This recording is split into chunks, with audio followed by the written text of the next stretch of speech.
इनके बाप कौन है जानते हैं ना? अखंडानंद त्रिपाठी।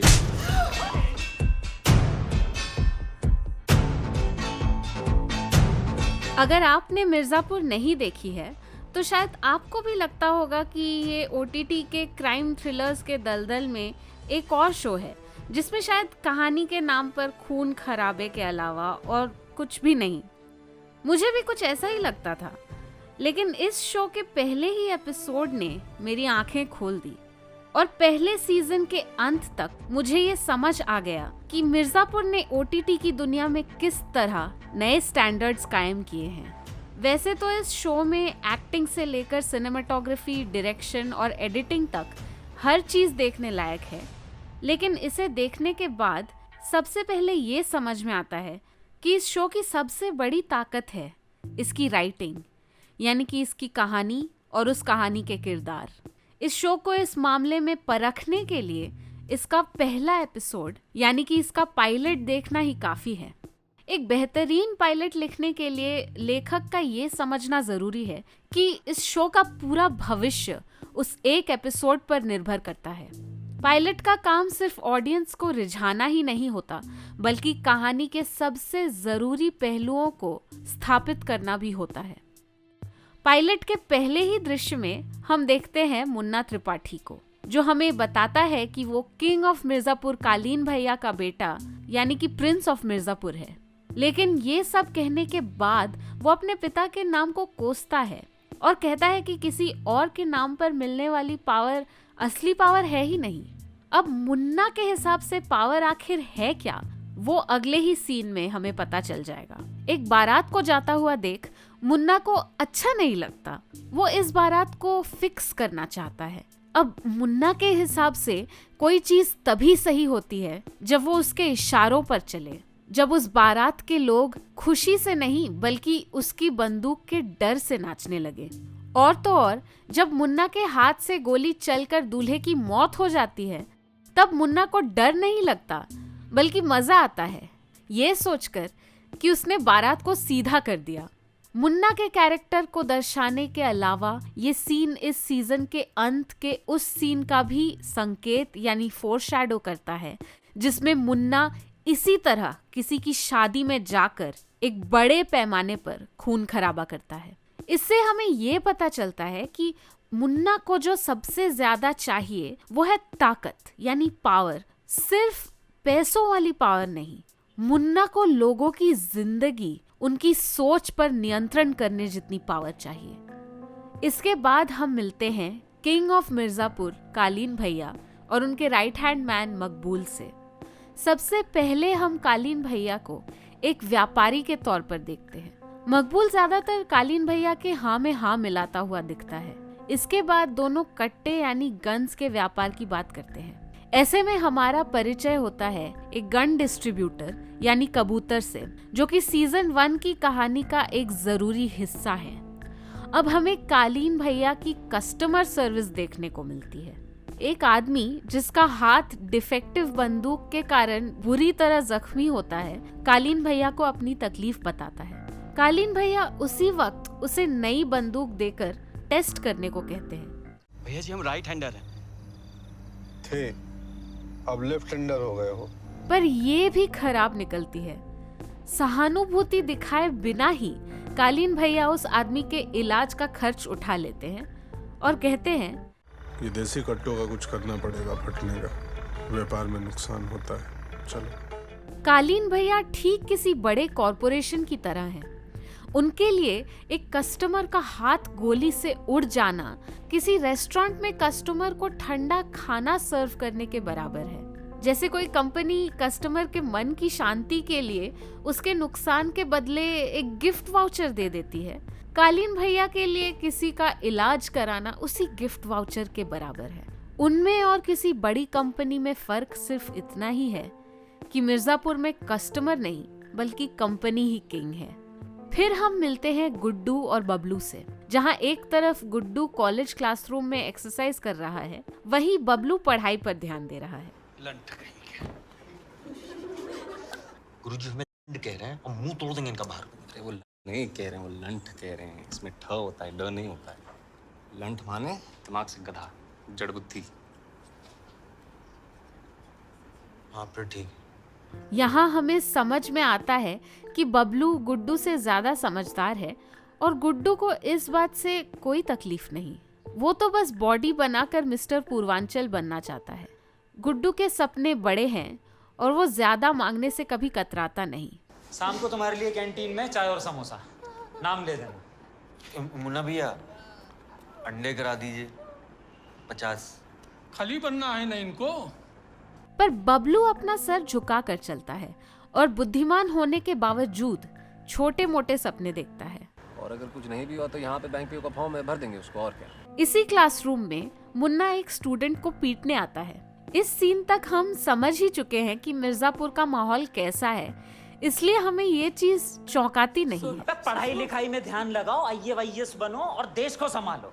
अब ये डायलॉग मीम इसलिए बना क्योंकि खुद देश की दुर्गति करने वाला एक अच्छे भले इंसान को अच्छा काम करने से रोकते हुए ये सुझाव दे रहा है।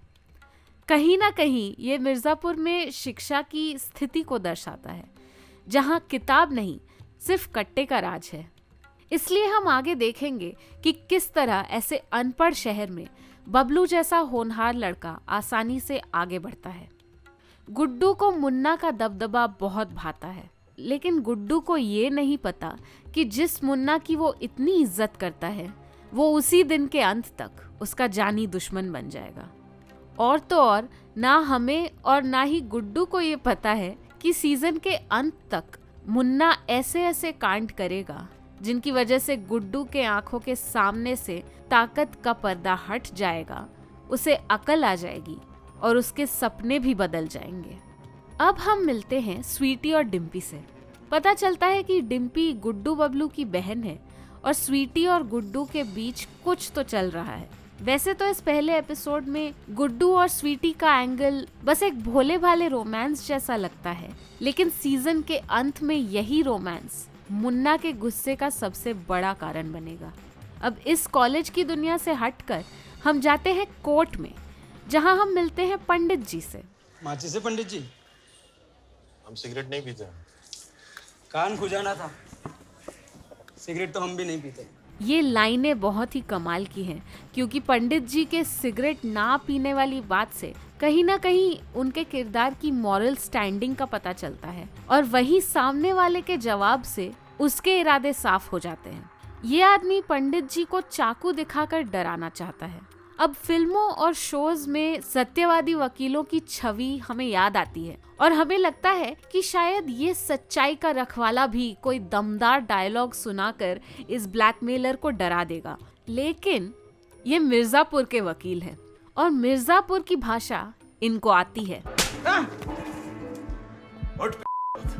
जब इस कोर्ट रूम के जज खुद पंडित जी को शांत कराने आते हैं, तब हमारी समझ में आता है कि रमाकांत पंडित ही मिर्जापुर में कानून का सबसे बड़ा रखवाला है। इसीलिए वो अकेला वकील है जो मुन्ना के हाथों मारे गए दूल्हे का केस लेने को राजी होते हैं। जब दूल्हे के रिश्तेदार ये सवाल उठाते हैं कि कहीं पंडित जी पीछे तो नहीं हट जाएंगे, तो पंडित जी ये कहते हैं, हमारी चिंता मत कीजिए, मुद्दा ये है कि आप तो पीछे नहीं हटेंगे बाद में।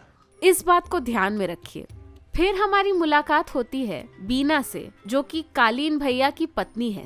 बीना अपनी शादी से नाखुश है, लेकिन कालीन भैया को सिर्फ संस्कार और कायदे की पड़ी है। मुन्ना के माँ के जगह दिए हैं तुमको, पोजीशन का लिहाज रखो। लेकिन बीना भी चुप रहने वालों में से नहीं है। मुन्ना भैया की माँ चाहिए थी तो अपनी उम्र के लिए आते, जवान काहे ले आए? पति पत्नी के संबंध को दिखाते हुए इस शो का एक जरूरी नैरेटिव टूल यहाँ दर्शाया जाता है, और वो है नेचर चैनल की कमेंट्री। इसका पेट फटने वाला है। इस शेरनी ने भी ठूस कर खाया है। पति पत्नी को शेर और शेरनी बताने के बाद बाबूजी को हाइना के रूप में हमसे परिचित करवाया जाता है। स्पॉटेड हाइना, जो ज्यादातर छुप के वार करते हैं। ठीक इस नेचर चैनल के एंकर की भाषा में बाबूजी एक किस्म के परजीवी हैं जो छुपकर तमाशा देखते हैं। ये देखने में तो डरावने नहीं लगते, पर आगे चलकर वो शेर यानी कालीन भैया के पीठ पीछे उनकी शेरनी यानी बीना का शोषण करते हैं। सिर्फ त्रिपाठियों का बीज गिरेगा तुम्हारे अंदर। लेकिन इस एपिसोड में हमें बाबूजी के बारे में सिर्फ एक छुपा हुआ संकेत मिलता है। कभी कभी सोचते हैं मुन्ना का करें क्या। तो कर लो एक और लड़का पैदा। पंडित जी के घर पर हम मिलते हैं उनकी पत्नी वसुधा से, जो इस बात से नाराज है कि पंडित जी का टिफिन जज साहब खा गए। अरे हम मेहनत की आपके लिए और मजा ले गए आपके जज साहब। वसुधा की ये बात उनके पति के काम से होने वाली उनकी निराशा को जताती है। उन्हें ये पसंद नहीं कि वकील साहब कम पैसों में इतने जोखिम वाला काम करते हैं। अपनी बीवी को समझाने के लिए वकील साहब टेबल पर अपनी गन रखते हैं। 2 साल भागे हो तब तो कहीं जाके मिला है लाइसेंस। शहर में 1,500 में मिलता है कट्टा। वसुधा नहीं जानती कि वो 1500 के कट्टे चलाने वाले को कितने भारी पड़ते हैं, और वो ये भी नहीं जानती कि कुछ ही देर में ये लाइसेंस्ड कट्टा ही उनकी जान बचाएगा। आप तो बन गए वकील, आपसे शादी करके हम बन गए झंडू। इस एपिसोड का नाम ही झंडू है, और वो भी इसलिए क्योंकि जो इस एपिसोड की शुरुआत में झंडू लगते हैं वो अंत तक साबित कर देते हैं कि असली झंडू कौन है। वहीं त्रिपाठियों के डाइनिंग टेबल पर हमें पता चलता है कि मुन्ना पावर का कितना भी भूखा हो, उसे बिजनेस में कोई इंटरेस्ट नहीं है। क्या हुआ? परसों कट्टे की डिलीवरी थी, हो गई? अभी नहीं कराए पापा, कल करा देंगे, थोड़ा बिजी थे। अच्छा, कहाँ बिजी थे? क्या किया दिन भर? वो कॉलेज में लड़की लोग का वोट सेट किए, फिर राइवल कैंडिडेट बहुत डेयरिंग दिखा रहा था, उसको तोड़े। अब ठीक है। उसे सिर्फ गुंडागर्दी करके ही बाहुबली बनना है। कालीन भैया को पता चलता है कि मुन्ना ने किस तरह एक बारात में दूल्हे को ही मार दिया। यहाँ कालीन भैया मकबूल को भी मुन्ना के हाथों में ज्यादा गोलियां देने के लिए डांटते हैं, और आखिर पंडित जी को डराकर केस छुड़वाने का काम मुन्ना को देते हैं। मुन्ना आज्ञाकारी बनने के चक्कर में ओवर कॉन्फिडेंस में एक्स्ट्रा गोलियां भी छोड़ देता है। इसके लिए उसे बाद में पछताना होगा। आखिरकार हम फिर से पंडित जी के घर पहुंचते हैं, जहां हमें पता चलता है कि गुड्डू, बबलू और डिम्पी पंडित जी के ही बच्चे हैं। मिडिल क्लास लोगों को बहुत चीजें देख के चलना पड़ता है। मिडिल क्लास लोग ड्रीम भी तो देख सकते हैं ना पापा। देख सकते हैं, बिल्कुल देख सकते हैं गुड्डू मियाँ। अगर एक ही क्लास में 2 साल तक लगातार फेल ना हो तो। गुड्डू और पंडित जी के बीच की दरारें यही दिख जाती हैं। आपको याद होगा कि पंडित जी ने उस दूल्हे के रिश्तेदारों को पीछे ना हटने की बात कही थी। आगे चलकर हम देखेंगे कैसे उनके बेटों के हड़काने से ही वो केस वापस ले लेते हैं। वैसे तो इस वक्त बबलू कुछ नहीं कहता, लेकिन उसके दिल की बात भी जल्दी ही बाहर आने वाली है। अब दोनों ही परिवारों का माहौल हमें इन डिनर सीन्स में पता चल चुका है। ये सब हो जाने के बाद पंडितों के घर एंट्री होती है मुन्ना की। मुन्ना के तौर तरीके ही गुंडों वाले हैं। शुरू से ही बंदूक की नोक पर डराना, अश्लील बातें करना, ऐसे ही रौब जमाते हैं मुन्ना और उसके चमचे। जिस तरह मुन्ना और उसके गुंडे पंडितों पर हावी होने लगते हैं और कंपाउंडर दूल्हे के केस के कागज फाड़ देता है, लगता है जैसे वकील साहब हार चुके हैं। गुड्डू अब भी मुन्ना की तरफदारी कर रहा है, लेकिन पंडित जी डटे हुए हैं। जब उनका पूरा परिवार डर से कांप रहा होता है, तब पंडित जी की बहादुरी बेवकूफ़ी जैसे लगने लगती है। लेकिन अब मुन्ना एक भूल कर बैठता है। वो डिम्पी के साथ बदतमीजी करता है, और यही देखकर गुड्डू का ज़मीर जाग जाता है। इनके बाप कौन है जानते हैं ना? अखंडानंद त्रिपाठी।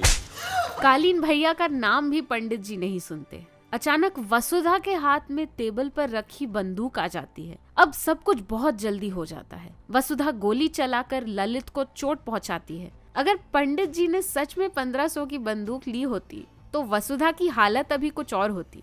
डिम्पी जल्दी से कंपाउंडर पर गरम चाय गिरा देती है। अब मुन्ना के दोनों चमचे एक बहुत कॉमिकल सीन तैयार करते हैं, और मारपीट और गोलीबारी के बीच में मुन्ना की गोलियां खत्म हो जाती हैं। शायद उसे एक्स्ट्रा गोलियां ले ही लेनी चाहिए थी। अब गुड्डू उसी आदमी को बुरी तरह पीटता है जिसे वो उसी दिन सुबह तक अपना हीरो मानता था। गुड्डू की बेकाबू हो जाने की आदत को बाद में मुन्ना और उसके दोस्त ही बढ़ावा देंगे और यही बेकाबूपना गुड्डू की बर्बादी का कारण बनेगा। ये सब हो जाने के बाद बात जब कालीन भैया के पास पहुंच रही होती है तब पंडितों के घर माहौल बदला हुआ दिखता है। पहली बार बबलू खुलेआम अपने पिता के खिलाफ बात करता है। दुश्मनी ना औकात देख के की जाती है डिम्पी। प्रैक्टिकल बता रहे हैं हम। आप बताइए, हम दोनों मिलके कित्तों को मार लेंगे और तुम क्या कॉलेज जाना छोड़ दोगी? जो करने से वो अब तक डरता था। यहीं पर हम बबलू का मन बदलते हुए देखते हैं, जबकि पंडित जी केस की फाइल की मरम्मत करते हुए अब भी अपने आदर्शों पर टिके हुए हैं।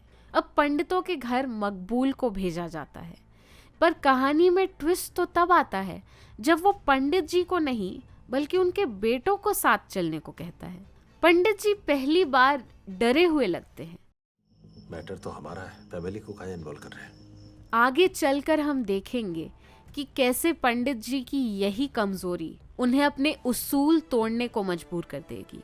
इसी रोमांचक मोड़ पर यह शानदार पहला एपिसोड खत्म हो जाता है। वैसे तो दर्शकों को पूरा मनोरंजन मिला, लेकिन साथ ही साथ इस एपिसोड ने शो के पूरे ढांचे को चंद मिनटों में तैयार कर दिया। इसे कहते हैं खूबसूरत राइटिंग, जब बिना पूरी बात बताए ही लेखक दर्शकों को कहानी के हर पहलू से जोड़ देता है। वो कहते हैं ना, समझदार को इशारा ही काफी है।